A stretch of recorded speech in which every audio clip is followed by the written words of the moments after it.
How's everyone doing? Welcome back to our Romans Bible study today. We're getting more into chapter 2. So go read chapter 2, verses 12 through 29.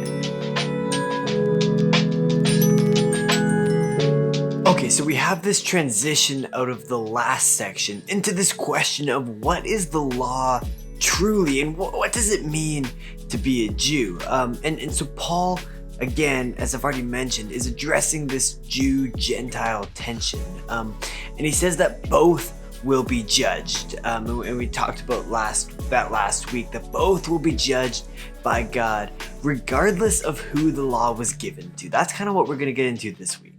So Paul says that what's important is obedience to the law. For it is not the hearers of the law who are righteous before God, but the doers of the law who will be justified. It's obedience to the principles of the law. What's behind the law, those principles? Because Gentiles who naturally do what the law commands, even though they don't have the law, even though they weren't given the law, they are still obedient to the law. And vice versa, if they don't do what the law commands, they're still held accountable. This shows that the law is bigger than the 613 commandments of the Old Testament given to the Israelites. The law is God's divine wisdom and morality, shaping the way we live and guiding us in a supernatural way, and it's imprinted on our hearts. C.S. Lewis talks about the law of human nature, saying that the human idea of decent behavior is obvious to everyone. And he says that just as we are held to the law of gravity, the law of human nature is always present and always acting on us. Therefore, the Gentiles are accountable for their actions, even if they didn't have the law. And so by saying this, Paul levels the playing field. Because then he turns to the Jews and he says, "But if you call yourself a Jew and rely on the law and boast in God, knowing what is right and wrong, leading the lost and those in darkness," and this is the responsibility of the Jews, and leading the lost, like being the light for those who are in darkness, because the Jews have the law, and in the law, the embodiment of knowledge and truth. A revelation of God's wisdom, but yet they don't obey the law.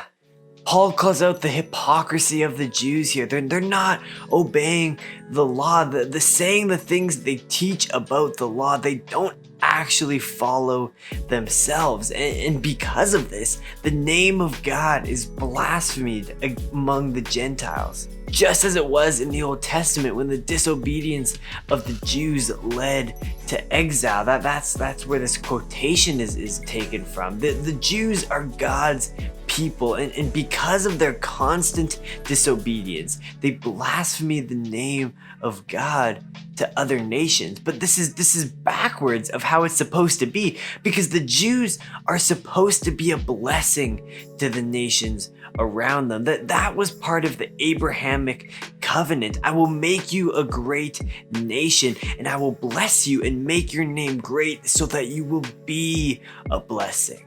Another thing that came with the Abrahamic covenant is circumcision. And this was the identity marker, showing that the Israelites were God's people, blessed by him. As circumcision was passed down, though, it started to lose its value. What Paul says is that circumcision is only of value when paired with obedience to God. That was always the intention.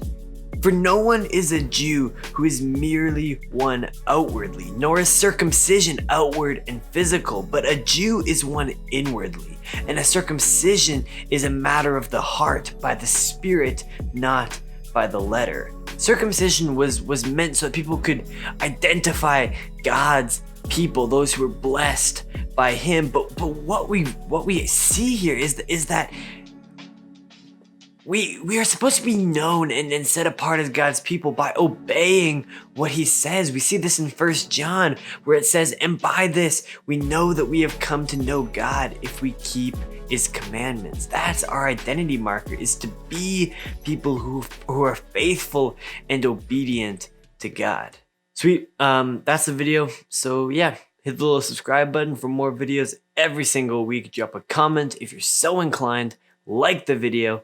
Have a great day, and I'll see you guys on Thursday. Yeah, sweet.